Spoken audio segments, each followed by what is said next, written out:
About the regular season, then the playoffs, and now finally the World Series. The Phillies did it the way they've been doing it. Late inning dynamite. Manny Trio got the shot heard round the Delaware Valley, a drive off Dan Quisenberry that scored Unser, who had the pinch hit double that scored Schmidt with the tying run. Now lead 3-2 in a best of 7. And it's back to Veterans Stadium today. Veterans Stadium is converting from the Eagles-Dallas game yesterday to get ready for Game 6, maybe the final game of the World Series tomorrow night.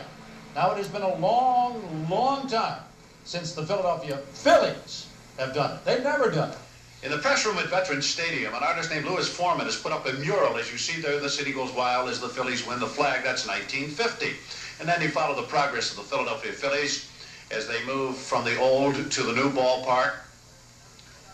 The story on opening day, Jim Bunning, the electric scoreboard, and how the game has really changed. And it ended with this. The Philadelphia Inquirer, tomorrow morning, October 17th. 10 cents. Well, that's changed. And you can read the headline, Bedlam in Streets as Phils win World Series. But there's no date on it, really. Maybe now, after all of these years, they can put a date on this thing. It is not the end, as it says. It's only the beginning. I'm a little concerned about the rest of that headline. Were you reading they had to call out the National Guard? Please, no. But the Phillies have 24-game winner Steve Carlton waiting against Rich Gale. Now, if not Dick Ruthven, who pitched so well on Friday night in the frustrating loss when they stranded 15. They hit Gale pretty well. The win last night was the charm that turned the thing around. Philadelphia in the driver's seat, despite the thunder from the KC bats and the home runs and the extra bases. The Phillies pitching has stood up pretty well, and they got fresh troops ready. And don't forget, they've also got the #1 weapon, Del Unser. And I'll be back at 6 with some interesting talk from the manager and from Mr. Unser. What are you gonna do when we win tomorrow night? You gonna hide? You got a bodyguard down there? I will be on the playing surface at Veterans Stadium, hopefully live, trying to communicate with you back here. But let's be reasonable about it.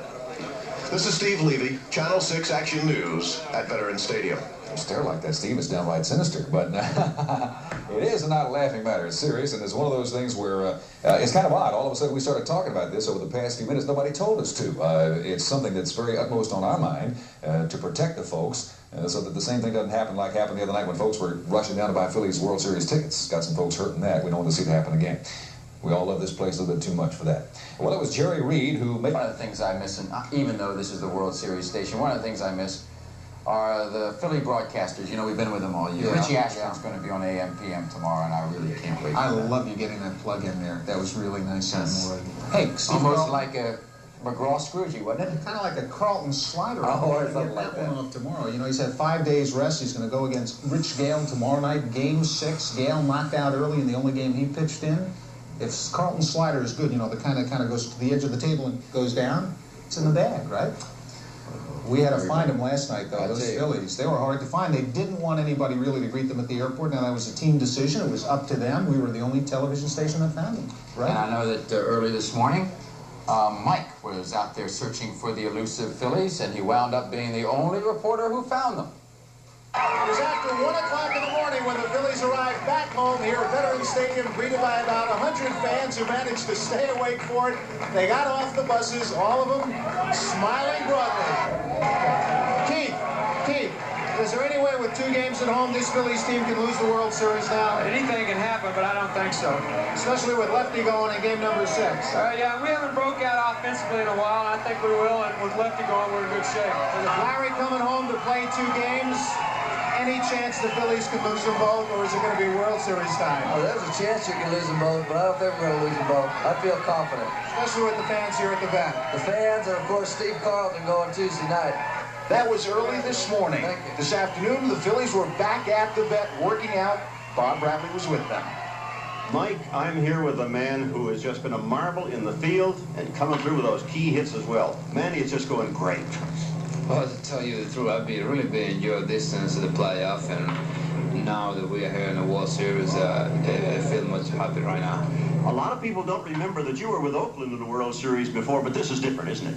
Well, I really wasn't with Oakland in the World Series. I just went to look at it. The commissioner don't let me play that 2 years in a row, but To tell you the truth, this is more fun because I've been involved in every play and every game. You've been coming up with clutch hits, and I just wondered, is there as much pressure on you now in the series as there was in the playoffs? Well, for me, it's always pressure when only in the first inning or the... Diamond and the Kansas City fans when we come back. Like Sherry, who was on Kansas City for 3 days, and our own Bill Baldini was there to cover all the excitement.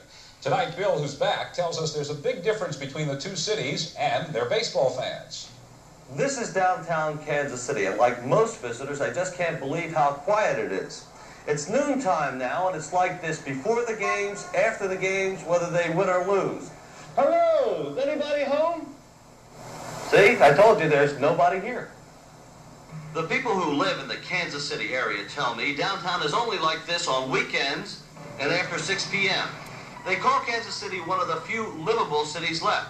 But when they say city, they really mean the whole metropolitan area, because most people work in town but live in quiet little tree-lined suburban communities. Then how come this quiet little town of Kansas City can support professional sports teams? Well, one reason is because 50 million people live within 1 day's ride of Kansas City, and then there's this beautiful brand new sports complex. In this Harry Truman complex, this unit decorated in red is the 78,000-seat Arrowhead Stadium, and it's used only for football. The building trimmed in blue is Royal Stadium, which is used only for baseball. It has 40,000 seats, and there isn't a bad one in the house. Even though Kansas City is small, this complex serves as a magnet for at least 4 states: Kansas, Nebraska, Iowa, and Missouri. Where are you all from? Liberty, Missouri. And they're from Columbia, the people with you? Yes. How far is that from here? Columbia? About 125 miles. Parsons, Kansas. Now, where's Parsons, Kansas in relationship to this stadium? Straight 135 miles south of here. In other words, you and a lot of other people travel a lot of miles to see these games. Oh, you bet. You I only come do- up several times during the year. Oh, yes. People come from Nebraska and Iowa, Oklahoma. This is a team. This is us. This sports center has almost everything, but there's something missing. Perhaps it's the electricity and sense of excitement generated only by the Philadelphia fan. Bill Baldini, Channel 10 News. No fan like a Philly fan, huh? Pretty town, but not Philadelphia. That's Missouri's right. a show-me state, right? That's right. We're showing them this. Good line there. That wraps up our 5:30 report. I'm Sherry Bang. Larry and the Channel 10 for the... In the city of champions, the Philadelphia Phillies are now just one victory away from becoming the world champions of baseball.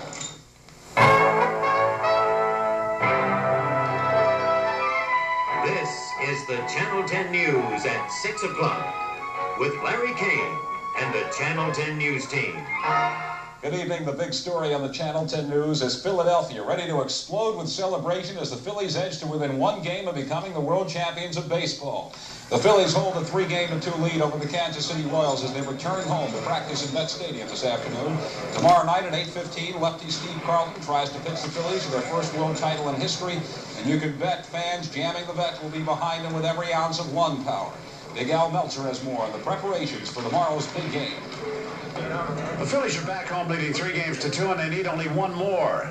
And if they win it, will Dallas Green, as he said earlier, hang it up as a manager?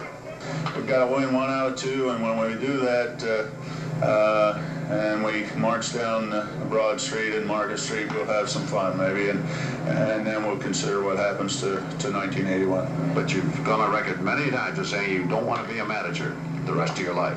That hasn't changed a lick. I promise you that. And it's probably been more reaffirmed here in 1980 than ever before, even with the winning. Boy, you want to read between the lines on that one, you could write a book, and maybe someday he will. But to get back to what's happening, you got to love their chances, particularly after the way they came back in Montreal, then down in Houston, and now here they've got 2 games in which to win only 1, and they've got their best pitchers going. They're going to win it. I predicted 6, so I'm going to stay with tomorrow night. Later, a word from the pinch hitter extraordinaire, Dell Unser. The Eagles' tremendous win over Dallas And lo and behold, even the Flyers got into the act yesterday. A lot to talk about when we get back. Great victory for the Flyers. Outstanding. The Phillies returned home, Al, from Kansas City early this morning, but the arrival was a disappointment for the 200 fans who were assembled to greet them at Cargo City International Airport. The plane came in at Cargo City, and the fans weren't allowed anywhere near it. Not only that, they couldn't even see it because there were buildings in the way. Not surprisingly, that didn't please too many people. I really think it's terrible that you can't get in there. It really isn't. I mean, you support them all year, you support them on TV, and now it comes time to really wish them well when they come home, and you can't see them to say, you did a great job, guys. Yeah! A spokesman for the Phillies says they didn't mean to snub anyone. They just didn't want to make a big ceremony out of it. They say they want to wait until they win the series, at which time they'll have a huge celebration for everyone.